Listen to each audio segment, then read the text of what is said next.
Hello Americans channel. This video is made by free videos from Storyblocks, and these images and video we use just for explanation, and it's free use also. Groom humiliates bride during wedding. When she stops the wedding, her mom says this. This bride thought the day of her wedding would be the best day of her life. But instead, it turned into a nightmare when her soon-to-be husband chose to humiliate her in front of everyone. It was so bad that she decided to cancel the wedding completely. But then her mom tells her that this day could have been so wonderful. Elizabeth, the bride-to-be, had been looking forward to it for months. She and her fiancé Tom had planned it perfectly, and it felt like nothing could go wrong. Beth, as her friends called her, was getting ready for the final rehearsal when it happened. After the wedding, Beth was still baffled by how this single, simple event ruined such a wonderful day. I can't believe he did this. Everything was amazing up to that point. And he never gave me any indication that he felt this way, Beth said, crying to her friend after the rehearsal ended. Yes, all of this misery had to do with Tom, who, up until this point, always behaved like the perfect boyfriend. He was supportive, caring, and always kind to Beth, but all of that was about to change.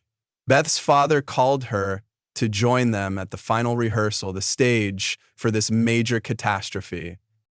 When Beth arrived in her beautiful white gown, everyone was already there, and in the center of them was her fiancé, Tom. He waited patiently for her arrival. The couple wanted one simple practice run with just their direct family and closest friends to get everything right for later. But then Tom started to speak. Tom took the microphone and addressed everyone. Beth was still happy at that point. She looked at her fiancé with loving eyes, wondering what he was going to say to her and everyone there. She was a bit older than him, but their love was pure and genuine from the beginning. But was it, though? Because the moment Tom got into his speech, the words that left his mouth proved the complete opposite of this. They weren't kind and loving at all. Instead, they were harmful, unnecessary insults that would ruin this day and their relationship completely. Tom's comments started out innocent at first, but that didn't last long. The groom didn't have a written down piece speech planned on paper like Beth had. Instead, he stated that he was going to freestyle this presentation. And that was when it started. The neatly suited Tom made some funny jokes about how they met, but then it suddenly got really personal. Beth figured his remarks were meant to be funny, but she and everyone present definitely did not get the joke. Tom started talking about their age differences, telling everyone that he never thought he would marry his grandmother. She was only 9 years older than him, so that made no sense. Then he continued. He made fun of Beth's fluctuating weight, even going as far as comparing her to a whale at some point due to all her blubber. His humiliation, intended or not, got worse with every remark. He even finished his speech with the following words. Let's just get married now before I change my mind. Tom smiled as he placed the microphone on the table, and the joke sort of landed with his own friends, who smiled awkwardly, but the rest of the attendants, including Beth, were left in shock. They all looked at the groom with open mouths and wide eyes, and then Beth started crying. Beth couldn't believe her fiancé would do such a horrible thing. Why would he humiliate her like that on their special day? The shock in Beth's body prevented her from moving, but her mind kept racing. He did it in front of all her family and friends, and he did it like it was nothing. Tom didn't realize the impact his joke had on Beth. He just smiled and looked at his friends who talked amongst each other.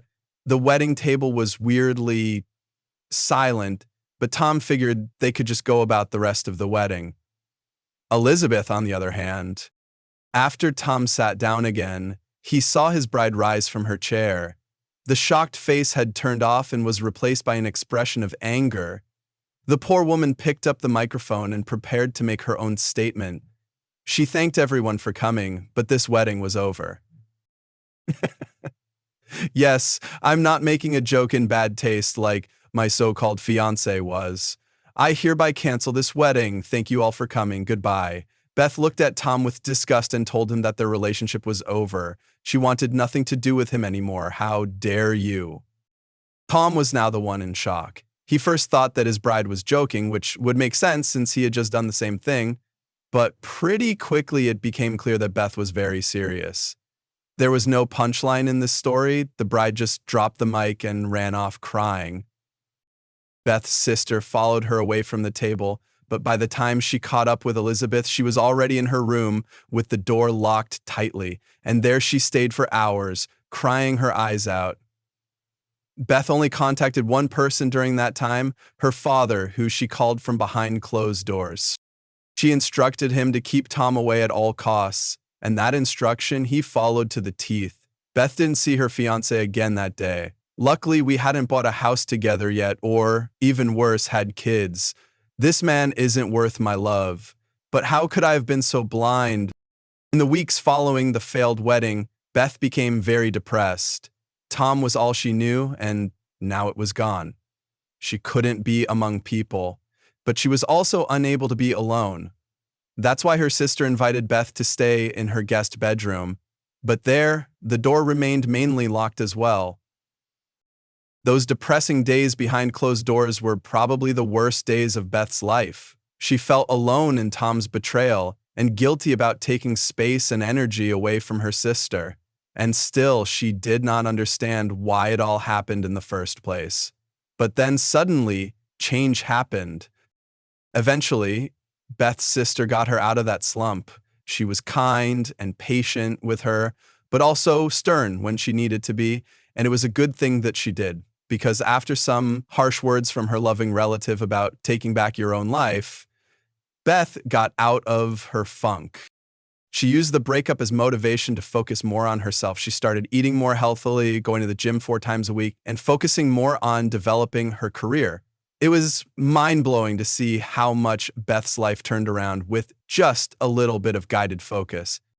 And all of Beth's hard work paid off. It wasn't long before the positive changes in her life made a real impact. The revitalized woman and motivated woman excelled at her job. She worked hard and her boss took notice, giving Beth a promotion after a few months. But that wasn't all. Beth's body was also thankful for the change in attitude. Her frequent visits to the gym showed an increase in strength and condition, not to mention a serious loss in her waist size. The 43-year-old Beth never was in better shape, and that confidence was on full display on a daily basis. After a full year of single life, Beth lost over 50 pounds. She was happy with herself for the first time in a long while. But Beth did not know that a huge, nasty surprise awaited her around the corner. Her mother would present her with it, and it would change her life forever. It was exactly 1 year and 1 month after her wedding day when the news hit her. Beth was working in her garage. She had discovered a love for making ceramic items and had just started turning a large vase when suddenly the doorbell rang. "Who could this be?" she said while cleaning her hands. Beth dried her hands and slowly walked to the front door of her house.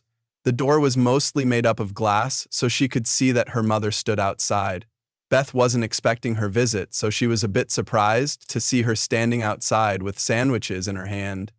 "Mom, what's up?" Elizabeth's mother always brought her food when there was bad news to be told, so this worried her a bit. Beth's mother didn't answer but simply walked to the kitchen and made a plate of food for the two of them.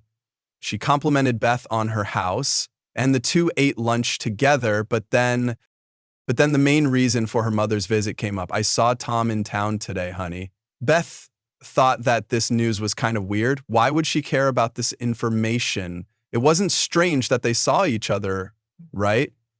But then Beth saw her mother's worried eyes and got curious. "What is it about Tom, Mom?" Beth saw that her mother was trying to tell her something important, but she also noticed the old woman struggling to find the words.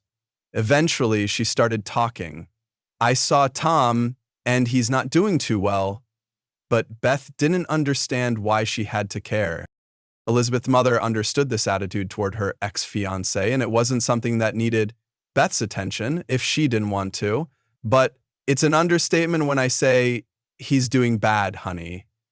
Elizabeth, Tom is homeless and he's living on the street. I have seen him begging for food all week. Beth was in shock after her mother revealed this news. What happened to that man after their wedding, which caused this type of downfall? It all was very confusing to her because deep inside, she also felt like he deserved this sorrow. Maybe it's something I need to check out for myself. Elizabeth asked her mother where she would be able to find Tom. It was a question that was easily answered because her mother saw Tom every day at the exact same spot. He's at the corner of Lancaster Crossing. Don't freak out when you see him. It's pretty shocking, Beth's mother stated. The next day, Beth set out to find Tom. She parked about a block away and walked the final part to add dramatic tension as she stepped closer. Yes, Elizabeth did not have the best intentions when it came to finding him. This was her chance for revenge, her chance to laugh at his expense. But as Beth got closer and saw Tom for the first time, something happened inside her. Tom sat against a large concrete bank building. He looked dirty, and he was desperately shaking his cup, probably because he was hungry. Seeing him wasn't satisfying at all. And Beth's demeanor quickly changed. She felt sorry for him. A sad feeling welled up in her heart as she approached the poor man. What could have happened for him to fall this deep? It was an interesting switch of emotions, and by the time she reached the homeless man, curiosity toward his story overwhelmed her. Beth greeted Tom, but the poor man did not recognize her at first because of her extreme physical transformation. He just looked up and kept shaking his coin cup. But Beth wasn't going to leave it at that. She placed her tote bag on the ground and squatted down next to Tom. Tom looked at the transformed Beth, confused, but then she started talking and his expression changed instantly. Beth, oh my God, I didn't recognize you at first. You changed so much. And you look amazing. Beth smiled and said that he also changed, but not for the better. What happened? The two of them started talking, and Tom explained that the drama surrounding their wedding was the start of this downfall. It impacted his life in such a negative way that everything else spiraled out of control. But before I tell you the story, I have to apologize for my actions that day, Tom said. Before I gave the speech, I was messing around with my friends, and they dared me to roast you a bit during the rehearsal. It was meant to be funny and lighthearted, and in my head, it seemed innocent enough, but it turned out to be the completely wrong thing to do. Tom stated that he quickly regretted his actions, but by then, the damage had already been done. Beth's father denied him access to his bride. She could not apologize, and Beth's relatives had filmed the entire roast. And that particular fact would be Tom's downfall. It was Elizabeth's cousin who posted the video online. And after that, everything spiraled out of control because that video had major consequences. At first, Tom did not realize what that footage, which now floated online, was causing. He was too busy being depressed after losing the love of his life. He never wanted to lose Beth and regretted everything. But the punishment for his heinous crime went far beyond the private quarters of their wedding guest book. The video posted by your cousin was going viral, and pretty soon, the news reached my boss. Tom's employer was a strong feminist woman, and she did not want a woman hater as an employee. Tom lost his job just a few days after the wedding rehearsal. His boss made sure that no other employer would hire him. She slandered his name, making it impossible for him to get a job. Eventually, payments fell behind and Tom lost his house. I managed to stay with friends for a while, but after a while, Tom's friends also were unable to cope with his depressive state. I lost most of them in the first few months, and the rest followed in the months after. Beth couldn't believe this heartache. It was a bit his own fault, but still. And then Beth did something she never expected. Come with me to my place, I'll help you, she said. Tom was in shock. At first, he thought she was joking, mocking him in his weakened state. But Beth was genuine. She guided Tom to her home and allowed him to shower and put on clean clothes. "There, my brothers," she said.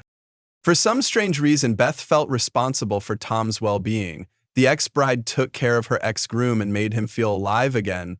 It was nice to see the positive change in him, Elizabeth later admitted. Their bond started to grow after a while, and they eventually became the most unlikely friends.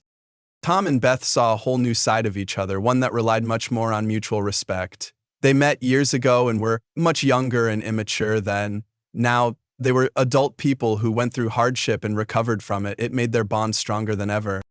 And then something even more miraculous happened. From the ashes of their failed relationship, a friendship arose. And that friendship eventually blossomed into a new love for each other. It took some convincing to get both families to believe in it too, but in the end, everyone was on board again. And last week, exactly 2 years after that horrible first wedding's day debacle, a second wedding occurred. It was a wedding that consisted of two completely different people in body, mind, and spirit. And the two of them could not have been more happy. And this time, the ceremony went perfectly.